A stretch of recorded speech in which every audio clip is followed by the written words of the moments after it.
Okay, so today let us look at how the noun and the nominal can function as complements in a sentence. How the noun and the nominal can function as complements in a sentence. A noun or a nominal can function as complements in a sentence. This is how we spell complement. C-O-M-P-L-E-M-E-N-T.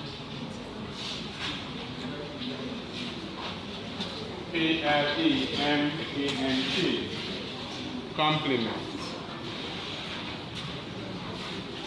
Complement is formed from the verb to complete. Complement is formed from the verb to complete. Please don't spell complement with I, because that's written. Like when you say compliments of the season, you have to add the S. Compliments of the season. That's the one with I. But this one is complement. It's formed from the word to complete, the verb to complete. Okay? Itself is a noun. And it's formed from the verb to complete.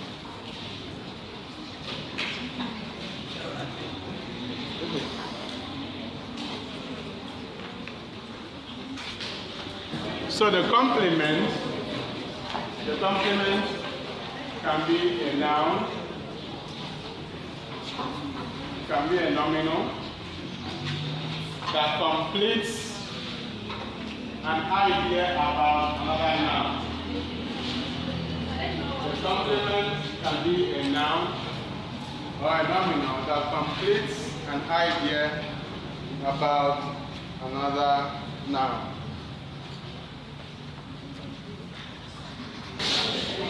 The complement is a noun or a nominal, and its duty is to complete an idea about a noun or a nominal.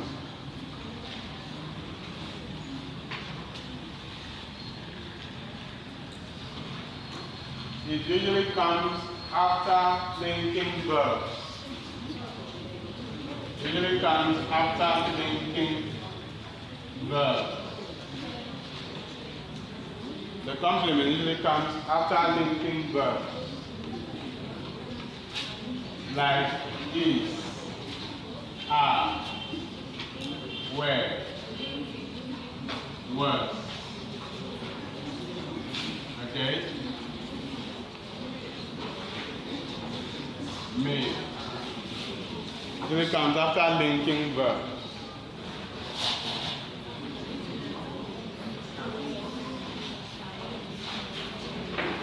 Like is, are, were, was, may.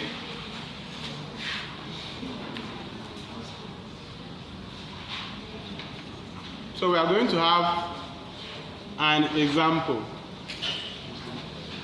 If you have a sentence, Peter is my brother. Peter is my brother. The subject of the sentence is Peter. The verb is, that's the linking verb. And then my brother is the complement. The complement. So you can label the sentence, Peter is my brother. Subject, verb is the linking verb. Brother is the complement. Because it complements the subject of the sentence, we call it what? Subject complement. We call it subject complement. And this is how you write it. You write the capital C, capital letter C, and then small s. But you call it subject complement. This complement is a subject. This complement is a subject.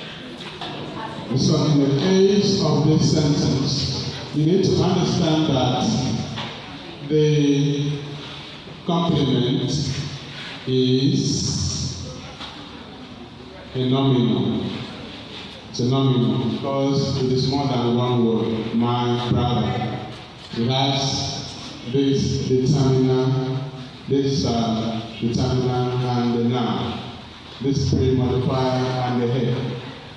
Okay? And the subject complement.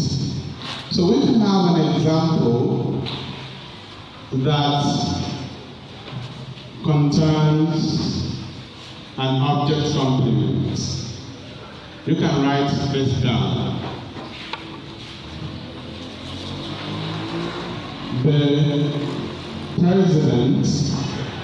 The president made my uncle a minister. The president made my uncle a minister. The president appointed my uncle a minister. Okay, so let us analyze the sentence. The president appointed my uncle a minister. Who can identify the subject of the sentence? The president, so that is the subject of the sentence. Who can identify the verb? Appointed or made, depending on what you wrote. My uncle.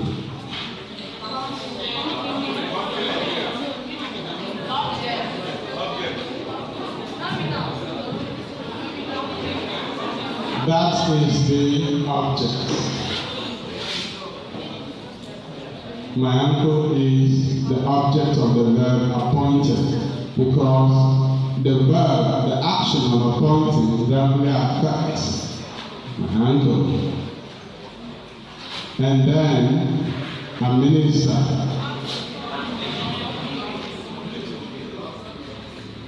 A minister is complement. But in this case, it is object complement. Because it completes an idea about the object of the sentence. The first one completes an idea about the subject of the sentence.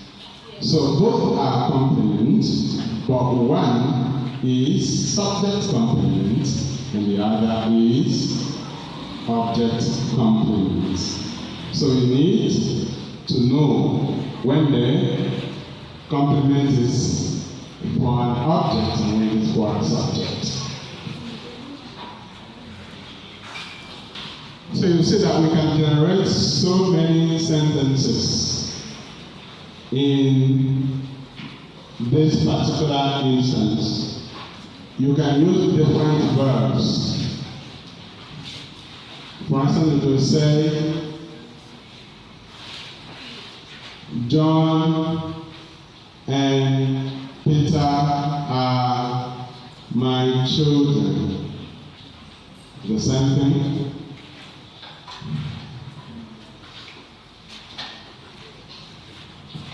So no matter the expressions, you should be able to identify the complement. Now let's look at noun in apposition. Noun in apposition. That is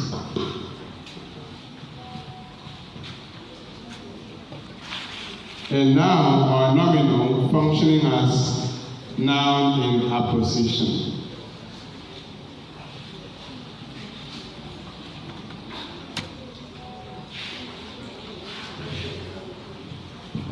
Who can spell apposition?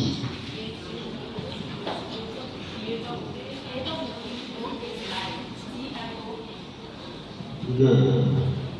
A, double P, O, S, I, T at the end. Apposition. Noun in apposition.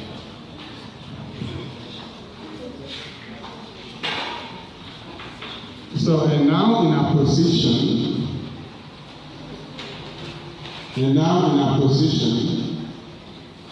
is a word or an expression that provides more information about another noun.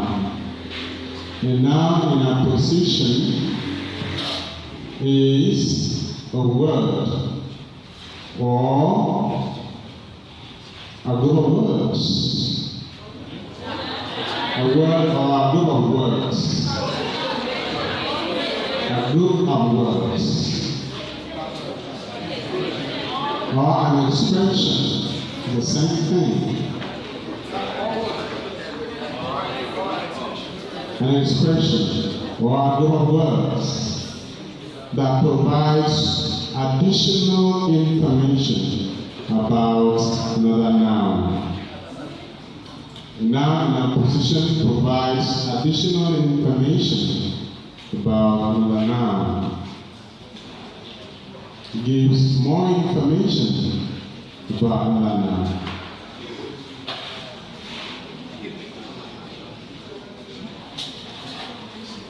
It is usually separated with a comma before and after the noun is qualified. It is usually separated by a comma before and after the noun it qualifies. Okay, again, an example will suffice. An example will suffice.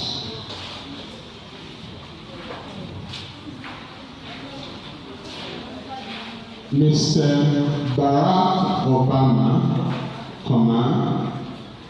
Mr. Barack Obama, the former president of the United States,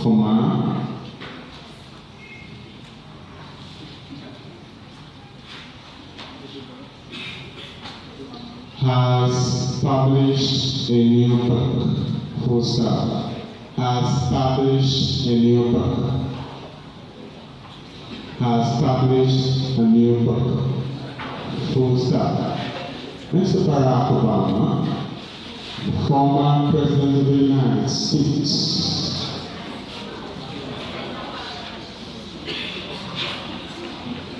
has published a new book. So let me tell you again. Mr. Barack Obama, the former president of the United States, has published a new book, full stop. Remember to add the full stop. It's very important. The signal at the end of the sentence. So let us analyze the sentence. Mr. Barack Obama is the subject, right? The President of the United States is the noun in our position because it gives us additional information about Mr. Barack Obama. And you need to understand that the information there is separated from the rest of the sentence by a comma before and after. What that means is that we can take that information out of the sentence and we will not harm the sentence. We can remove, we can expunge that information from the sentence without hurting the sentence in any way. So if you remove the noun in a position, this is just additional information for anyone who didn't know. Then the sentence will read what? Mr. Barack Obama has published a new book. So you see that was just an additional information, okay, in the sentence. sometimes it might not even be required, but we just want to supply additional information, probably for those who were not informed, right? And for those who don't know, Barack Obama as the former president of the United States. So that is an example of a noun in our position. We're going to take one more example and then we're done with that.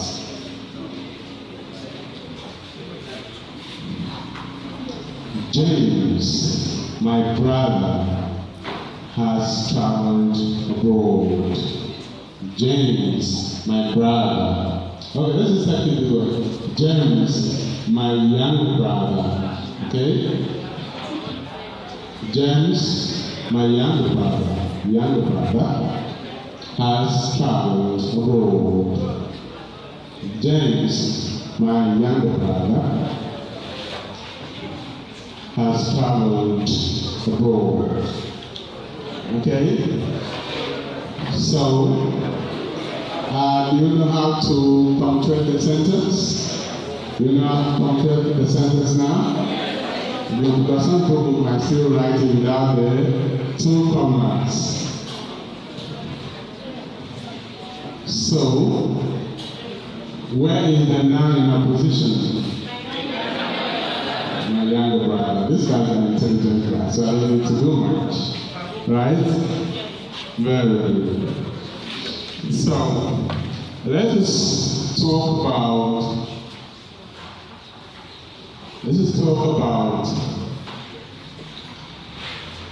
count and non-count nouns. Count and non-count nouns.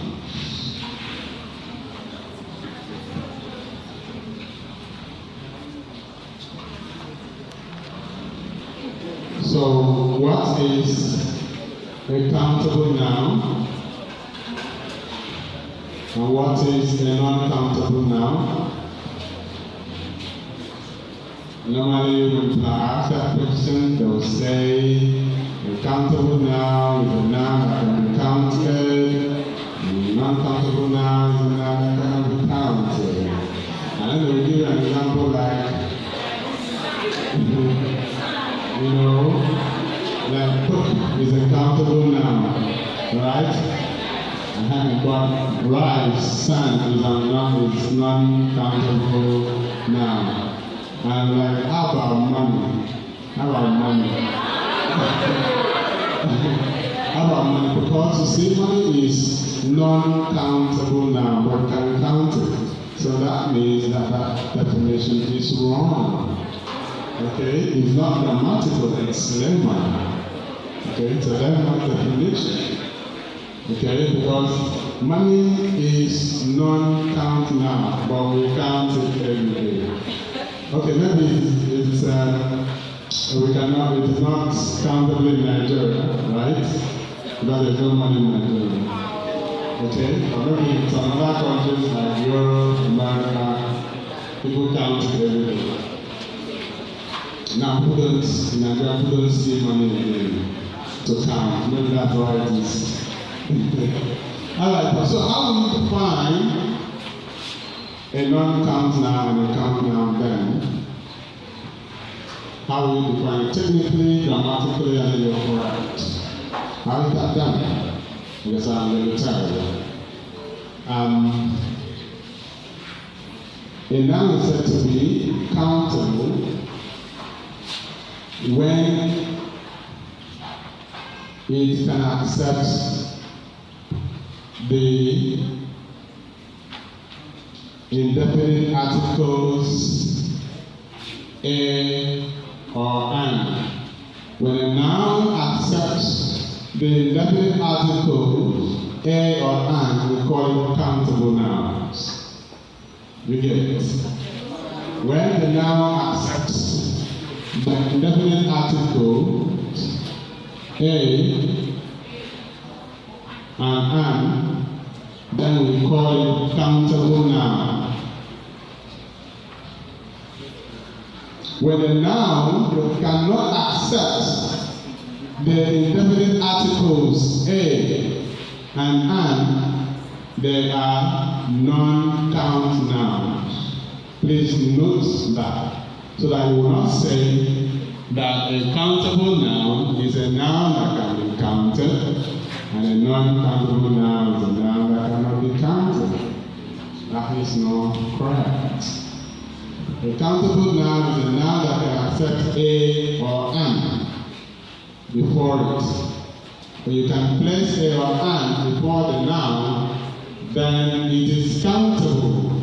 When the noun cannot accept a or an, it is non-count noun. Please take that to that. Now, you add a to a count noun that begins with a consonant sound. You add a to a non-count noun that begins with a consonant sound. An example is book. Book. Book. You can say a. Alright? So, you can now say a book. A book. This now is countable. Remember, in English, what can be counted needs to have a singular and plural. In English, we have two numbers, singular and plural, one and more. Okay? So that means if it is singular, you can also make this plural. So you can now say books. That is when it is no longer one, because you cannot say books. You understand? Like when we have two, now say two books. So that's countable now. That's how you count nouns in English. If it has singular and plural form. If it accepts the article a. Then for an, you will place it before a noun that begins with a vowel sound. Vowel sound, like an office. An office. An office, not a office. A office. Okay? That's the kind of English that Pinkore will speak. A office. Or the kind of English that Chibuike will speak. The office. But an office, an orange, an apple, because it begins with a vowel sound.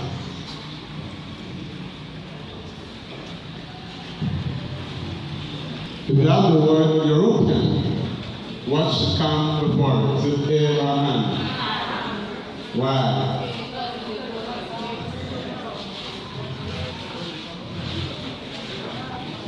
So when you say it's a European, because you are not looking at the letter, you are looking at the sound. So the word that begins with a vowel letter, but that's not how we pronounce it. We pronounce it with beginning with a consonant sound. Europe. And Europe. Please take it to that. European, not an European, an European. Do you understand? Okay?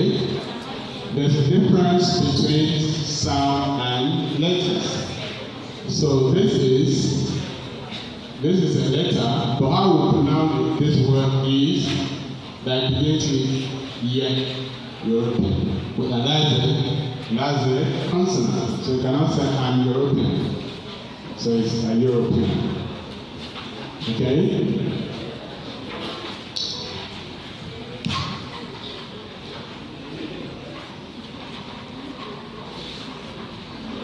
So let's so for the count nouns, the implication here is that you can make it singular and also make it plural. I make it singular and also make it plural. Okay? Like book, books, orange, oranges, baby, babies. Right? Books, oranges, babies, churches. So they usually have patterns. They usually have patterns. There are some that you add S. There are some that you add ES. There are some that you add IES. Okay? For instance, when the word ends in Y, preceded by a consonant sound, replace the Y with I and add ES. That's what was taught in those days, back then. Okay, when school was school. So when now ends with the letter Y and it's preceded by a consonant sound, change the Y to I and add Y, ES. And so that's why you have babies, lorries, ladies, and so on and so forth. If the word ends with Y and is preceded by a vowel sound, simply add S, like balls, toys. Okay? We were taught like back in those days, back then, when school used to be school. Okay? In those days, when school was school.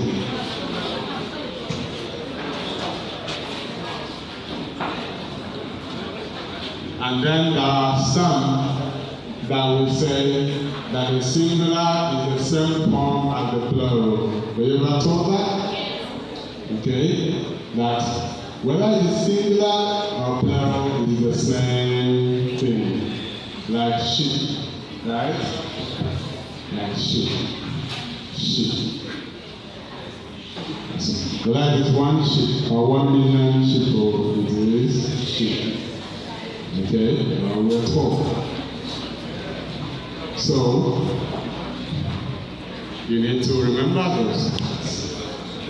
Because if you come with the notion that every now you see in English, you have to add S to make it plural. So one day you say, last night I saw 2 sheep outside the house.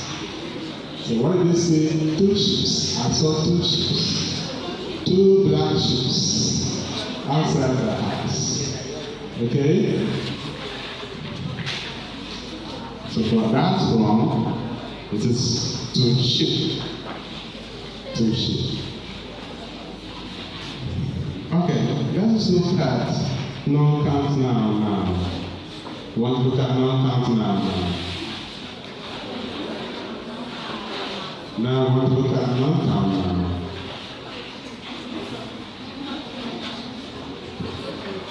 Okay. So the non-count noun does not accept indefinite article. Non-count nouns do not accept indefinite articles. In fact, if you try to attach it, you will reject it. Right? If you try to attach an indefinite article to the non-count noun, you will reject it. Okay? So they do not accept indefinite article. For instance, you cannot say a rice. A rice. Good morning, man. I want to buy a rice. It's not done. It's not done.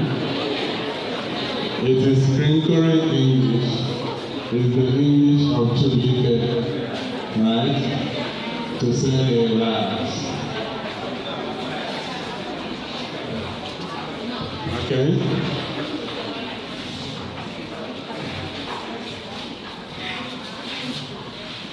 You can also say an oil. An oil. You cannot really say a water. I want a water. I want to buy a water. Okay? But it's not counter. We accept, we reject it. Okay? You cannot say an equipment. Most people will say an equipment. You cannot say that. Equipment is not countenance. So what happens is that if you're confused, when you pick up the dictionary, anyway, most of you should have a dictionary. If you don't have this time to have one, because you will always need, whether you're a student or a graduate or a worker, you need a dictionary. So you need to always have your dictionary, because this language has come to stay, at least for a long time. You'll be around. So you need to have a dictionary. So when you're confused, you open the dictionary and check the word. If it's a count now, it will be written. There will be something like this to show that it's uncountable noun. If it's a count now, there will be something like this to show that it's a count now, so I will know how to use it. So if you see this, then you know that you should not add a before it, because it's uncountable. When you go home, check your dictionary. You don't have one Bible. Okay? Then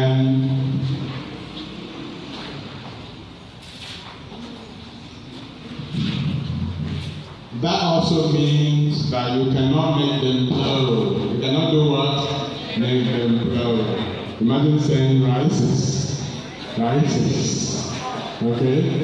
Because there are many rices.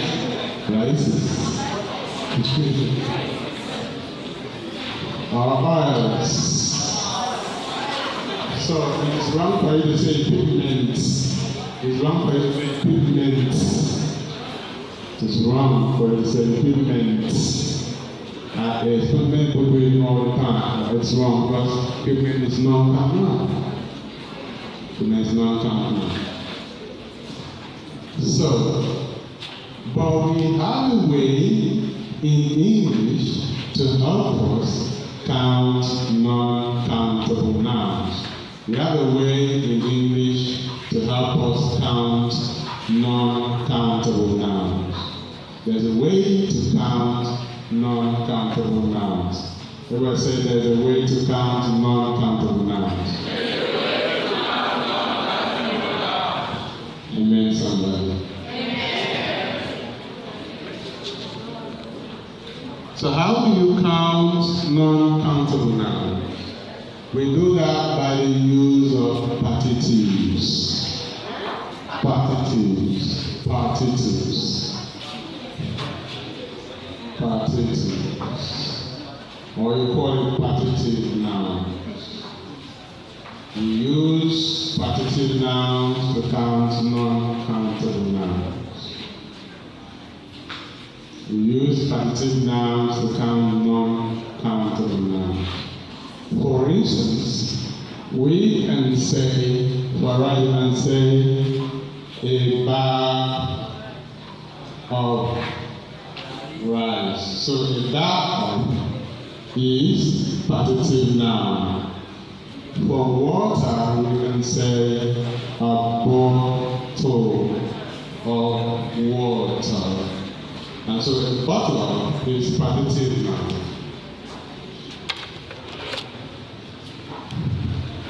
You can also have a loaf of bread. So a loaf of is partitive noun. Okay?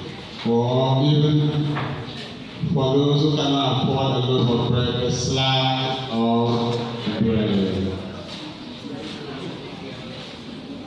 Okay? Of course, there are some in Nigeria who cannot afford the slice of bread. Okay?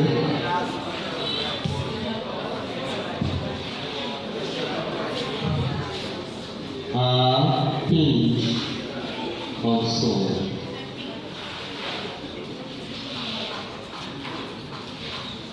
Okay, let me take that out because I'm not sure, but I know that there's something like that.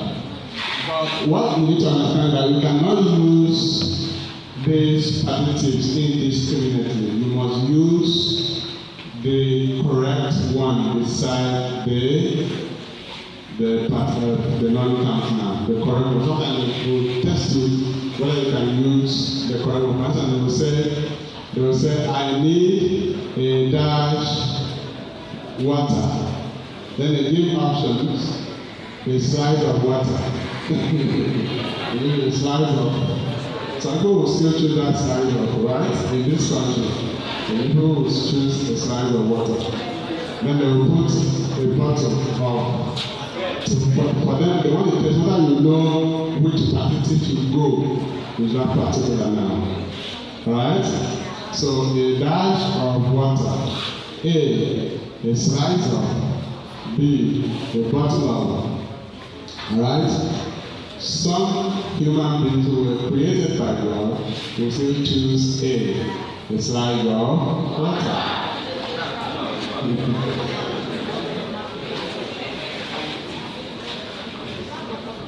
So, but you must not be that human being, okay? Because you were wonderfully made in the image and likeness of God. Good. So that is why you must study to show yourself approved, okay? And that's faithful day, so that you not falter. So a slider, a logo, a bagger, a butler, they all denote singularity. They all denote singular forms, meaning that we can also make them plural. Can also do what? Make them plural. Can also make them plural.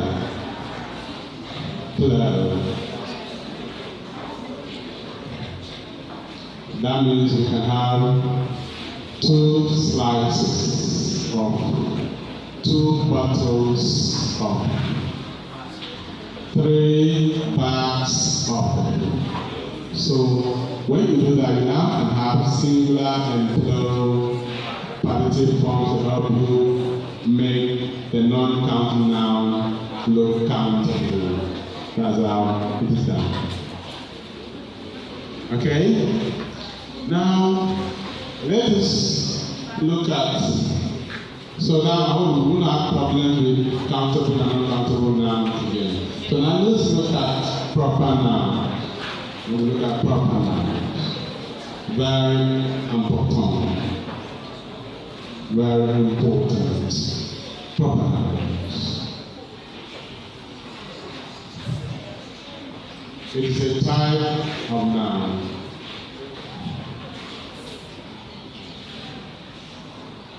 The type of noun.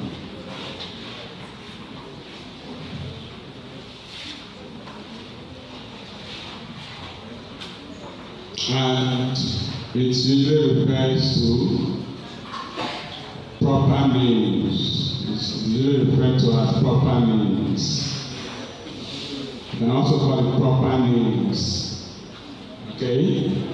They include names of persons. Names of persons. Names of persons. Names of places. Names of institutions. Cities, villages, countries, schools. Their names are proper names. Now, there is one important thing about proper nouns is that they are usually written in capital initials. They are usually written in what? Capital initials. Actually written in capital initials. Capital initials. Just like that. Meaning that the capital initials mean that the first letter of each word has to be in capital form, while the other letters are in small letter form. Capital initials, just the way I've written it. Capital initials. So if your name is Faith Edith, this is how you write Faith. Because it's a proper name. Capital initials, not wrong. Wherever it appears in the sentence, in the expression, is how you write capital initials. The first letter has to be in capital form. Now write the name of your school, the name of your university as a proper noun. So let's see how you do that. Akwa Ibom State University. Write the name of your village. Name of your village. Let us move on to verbs and verbs. What is the difference between verb and verbal? What's the difference between verb and verbal? Sorry? A confident child of God should stand up and answer. A confident child of God. No one can tell us the difference. Okay? Sorry, what do you say? What's the meaning? You're not giving an answer? I thought you were giving an answer. So what's the difference between verb and verb? It's simple. A verb is one word, verbal is a group of words. Those are we talked about nouns and nominals. Please don't fail me. Don't fail. Right? I get emotional when students remember the things I already said. Okay? It makes me emotional. Understand? Okay? It's something that I've taught, and when I ask again, students forget, it makes me emotional. So that's the thing. Okay, so the verb is an action word. The verb is an action word, the word of action. The verbal is a group of words that acts or performs the function of the verb. It acts like the verb or performs the function of the verb. Verbs are very important because they are the compulsory elements in any sentence. The verbs are the compulsory elements in sentences. Please write that down. Write it down. The verbs are the compulsory elements in sentences. That means without the verb, you cannot have a sentence. And there are sentences that are made up of only verbs. That's what we call them, compulsory elements.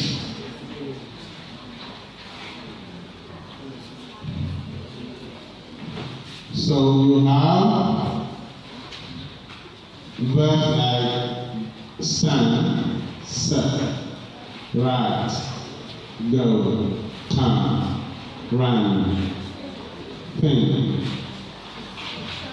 scream, cry. You can write anything. There are any verb that you can remember, not exactly the one that I mentioned. And just giving you my examples, you can generate your own examples.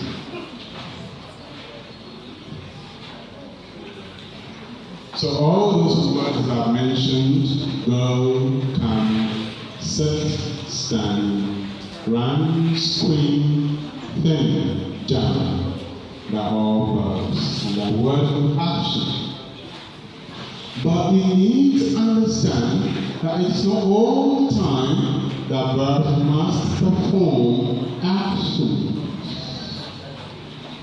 Verbs that perform actions are called dynamic verbs. Are called what? Dynamic verbs. Like the ones I just mentioned, they are dynamic verbs. Dynamic verbs.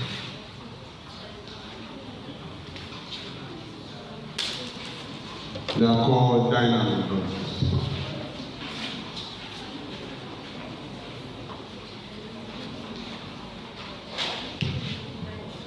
Some verbs are stated verbs. Stated verbs.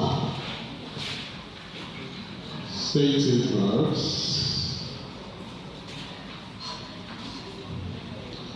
Like is, are, was, were are stated verbs.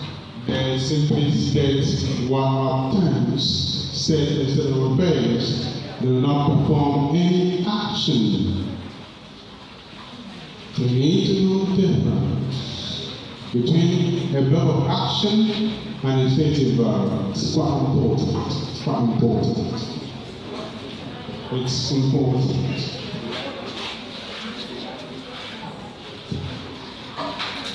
Let us look at main verbs and auxiliary verbs. Main verbs and auxiliary verbs. Main verbs and auxiliary verbs.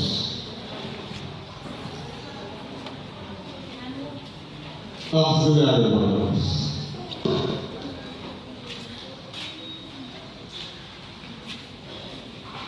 Auxiliary verbs.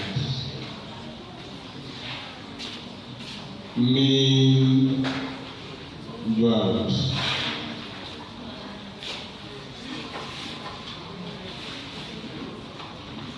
Let's just talk about main verbs first of all. So the main verb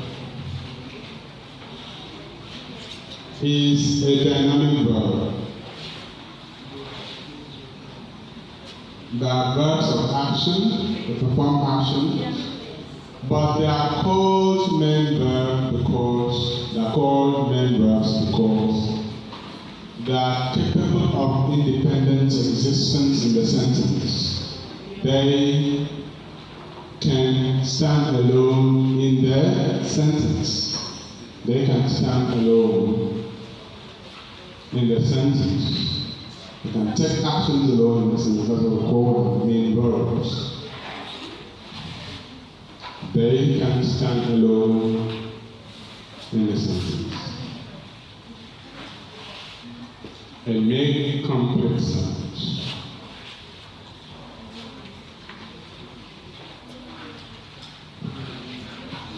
So, for instance, if you have the verb Peter won the race, Peter won the race, Peter won the race, Peter won the race. One.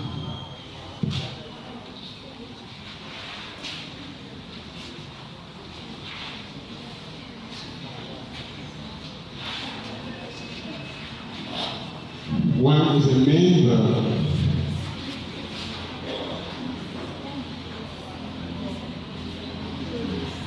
Main verb.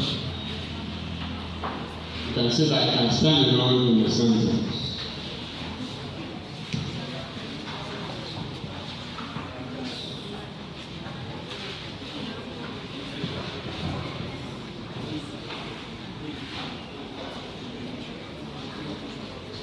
And then auxiliary verbs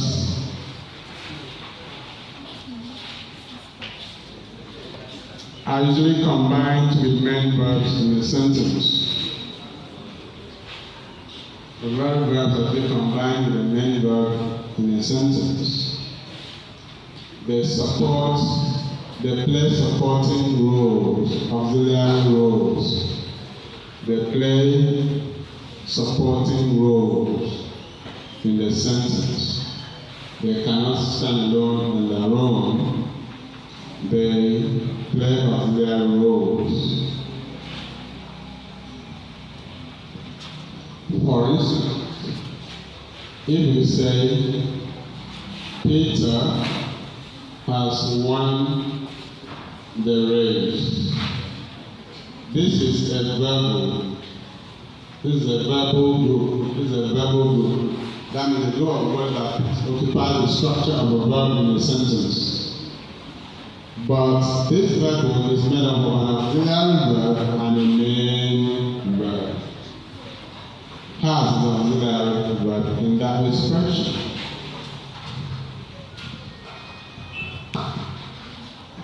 So,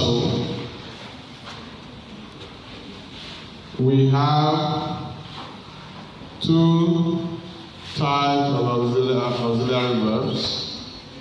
We have two types of auxiliary verbs. We have the primary auxiliary verbs, and then we have the modal auxiliary verbs.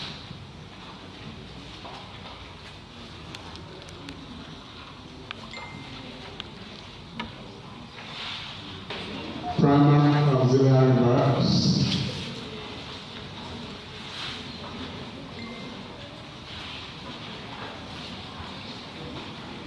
And modal auxiliary verbs.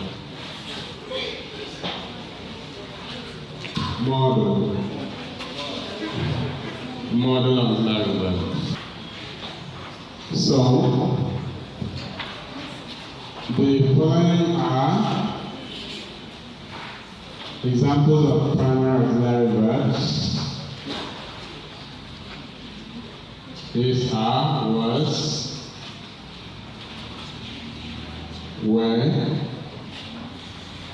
has, have,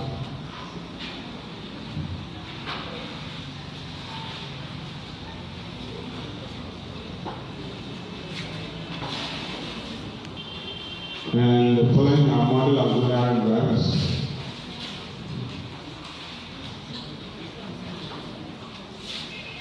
Can, could, may, might, will, would,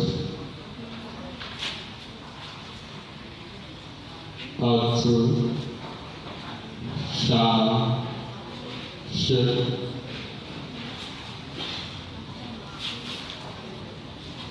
and so on and so forth. The main difference between primary auxiliary verb and modal auxiliary verb is that in modal auxiliary verb we have inflation for number,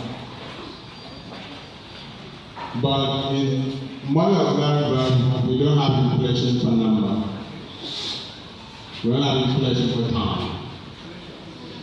In primary auxiliary verb we actually have inflation for time because is present tense, was is past tense, have is present tense, were is past tense. But for number, is singular, have is plural, was is singular, were is plural, has is singular present, have is plural present, and have is past. I hope you can take that.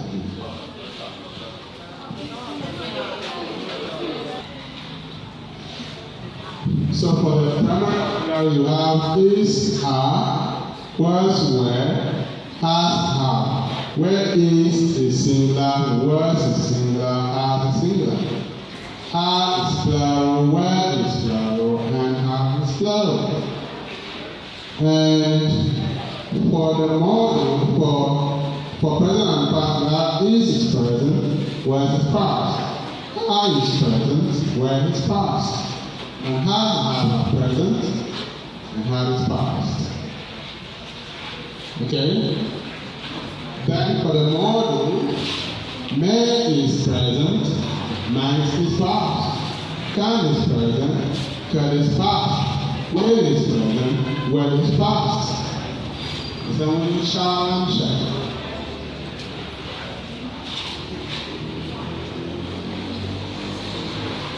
So you take note of that.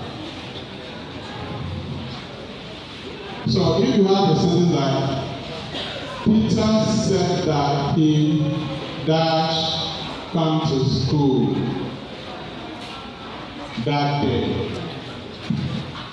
Let's have this. Peter said that he dash come to school that day. Just forgive my writing, but this is that day. And you're given an option like to choose one and place in the dash, in the space, which one will you choose? Peter said that he dash come to school that day. You choose will or you choose where? You choose will or you choose where?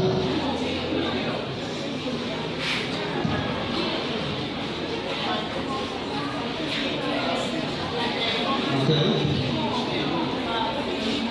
It is past tense, so we will. Peter said that, said in the past, that he worked in the past. But we is present. So you have to take note of that. Then Okun dash a car. Okun dash a car. You have to use this or this. Which one will you choose? Do you choose hearts? Huh? Why do you choose? What's the answer? Why? It's singular. Very singular. Because one person has. Singular. Okay? But if you say,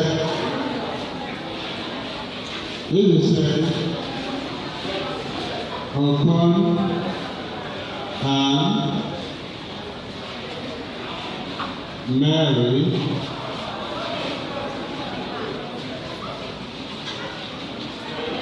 Okon and Mary will have cars.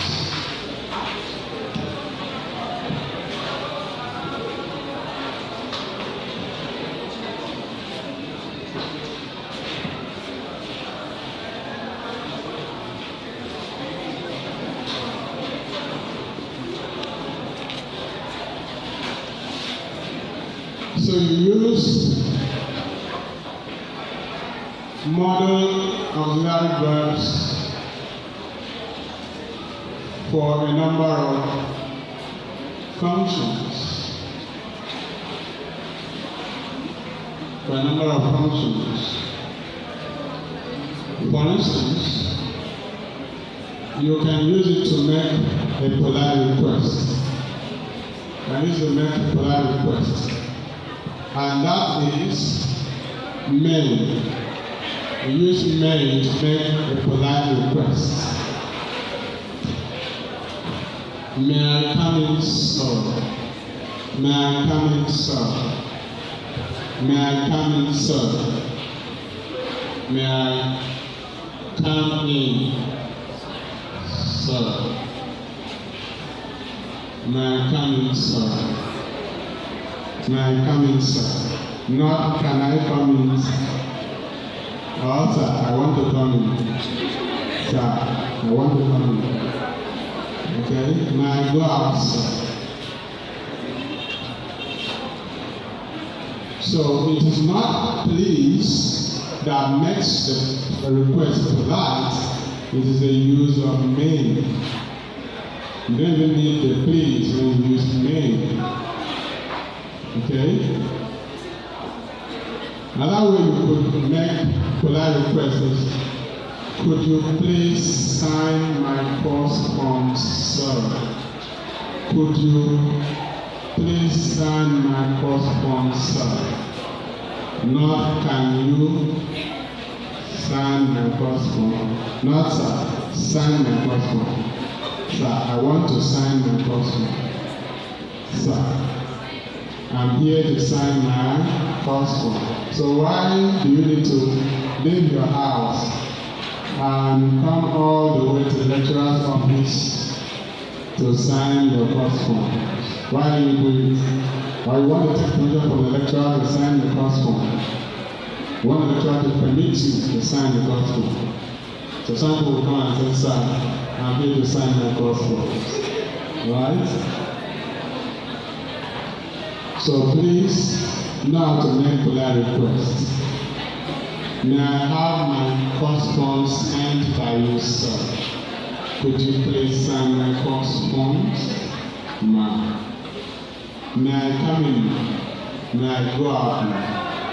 I would like to reach my side, my route. That is how you speak like a graduate.